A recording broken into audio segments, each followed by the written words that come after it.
SMC की pre monsoon काम सिर्फ कागजों पर है।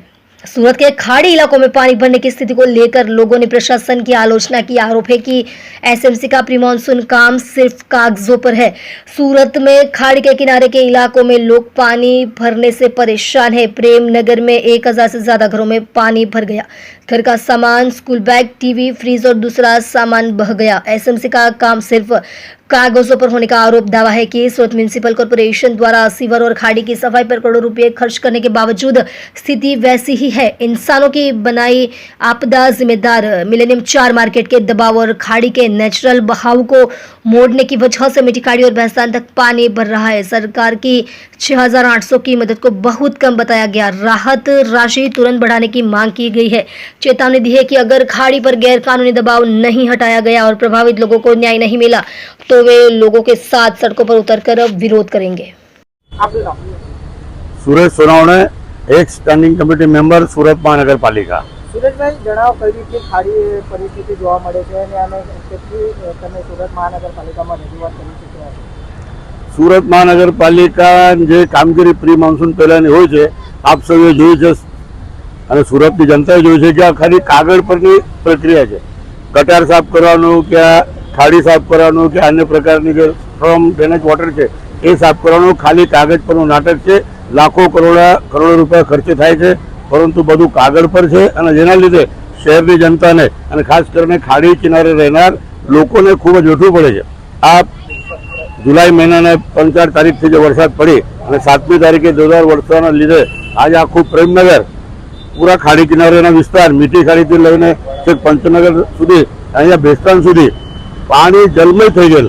પરંતુ આ કુદરતના પાપે નહીં, પરંતુ આ માનવ સર્જિત પાપે, માનવ દ્વારા ખાડીઓ ઉપર કરેલ દબાણ કુદરતી વહેણને આ મિલેનિયમ 4ના ગજરાબંધુએ ડાયવર્ટ કરી દીધું છે। જ્યારે તમે કુદરતની વહેણને ડાયવર્ટ કરો તો કુદરતનું પ્રકોપ તમને ભોગવશે ને એ ભોગવવાનું કામ આ શહેરીજનોને, નિર્દોષ લોકોને ભોગવવું પડે છે, જેના લીધે 50 લોકો આ અતિવૃષ્ટિમાં ગુજરી રહ્યા છે। હજુ સુધી રાહત લોકો સુધી પહોંચી નથી। પ્રેમનગરમાં 1000 ઝૂંપડાઓ છે, 800 સુધી પહોંચી છે। દરગાહ છે, પ્રેમનગર છે, ઘણા બધી વસ્તુઓ છે। નામ લિસ્ટ આખું લિસ્ટ 1 કલાક લાગશે। તો સરકારે તાત્કાળ, હર્ષભાઈએ જે જાહેરાત કરી છે રાજ્ય સરકાર દ્વારા 6800 રૂપિયાની, એ ખૂબ જ અપૂરતી છે। હજુ બી અમારા પ્રેમનગરના કેવું કે શહેરના કહો પાણી ભરી જવાથી ઘર વખરીનો સામાન, છોકરાઓનું સ્કૂલના દફતર, ગાદલા, તકિયા, ટીવી, ફ્રીજ, બકરા, મરઘા બધા જ વહી ગયા છે। અને માટે સરકારે જે અપૂરતી રાહત આપી છે એમાં તત્કાળ વધારો કરીને શહેરીજનોને આર્થિક મદદ કરવી જોઈએ। અને સરકારે તાત્કાળ આ મિલેનિયમ 4 જે મીઠી ખાડી પર આવેલું છે એનાથી સનિયા કણદેશ સુધી લોકોને આફત થાય છે। અમે તો ગત વર્ષે બુલડોઝર લઈને આને કોવા ગયા હતા, પરંતુ ઉધના પોલીસે અને તે સમયના અધિકારીઓએ અમને પકડીને જેલમાં પૂરી દીધેલા કે તમે આવું શું કામ કરો છો। પરંતુ આજે અમે નહીં કરીએ, પણ અત્યારે સરકારની જરૂર છે। સરકારે સુરત મહાનગરપાલિકાના સત્તાધીશોએ જે માનનીય મુખ્યમંત્રીશ્રીએ કીધું છે કે 15 મીટરનું ખાડીના સેન્ટરથી તમે ખુલ્લા કરો। હું તો કહું કે 9 મીટરનું જ કરો, જે પહેલે જે સરકારે નક્કી કરેલું આ બ્રિટિશના સમયથી છે। ખાડીથી 9 મીટર પર કોઈ પણ દબાણ થવા જોઈએ નહીં। તો આ 9 મીટરનું દબાણ તોડવા માટે સૌથી પહેલા આ મિલેનિયમ 4થી જે માનવ સર્જિત આફત ઊભી કરે છે આ લોકોનું આ મિલેનિયમ 4 માર્કેટ તોડવા જોઈએ। તો મને લાગે છે કે શહેરની જનતા અને ખાસ કરીને ખાડી વિસ્તારના લોકો આરામથી રાત્રે ઊંઘી શકશે। અને તો થોડું વરસાદ આવે તો લોકો પોતાનું ઘર બહાર લઈને કંઈક સ્કૂલોમાં તો કશે કોર્પોરેશનમાં એમાં આશરો ઢૂંઢવા જાય છે।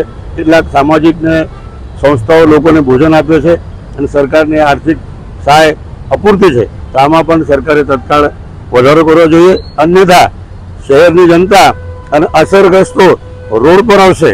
માટે મારી માનનીય CR પાટીલ સાહેબ, કેન્દ્રીય જળમંત્રી શ્રી અને હર્ષભાઈ સંઘવી સાહેબ, ઉપમુખ્યમંત્રી શ્રી ગુજરાત રાજ્યની વિનંતી છે કે તત્કાલ આ ગરીબો તરફ ધ્યાન આપો, અન્યથા આ ગરીબો રોડ પર આવશે અને આપણા ન્યાય માટે લડત ચલાવશે।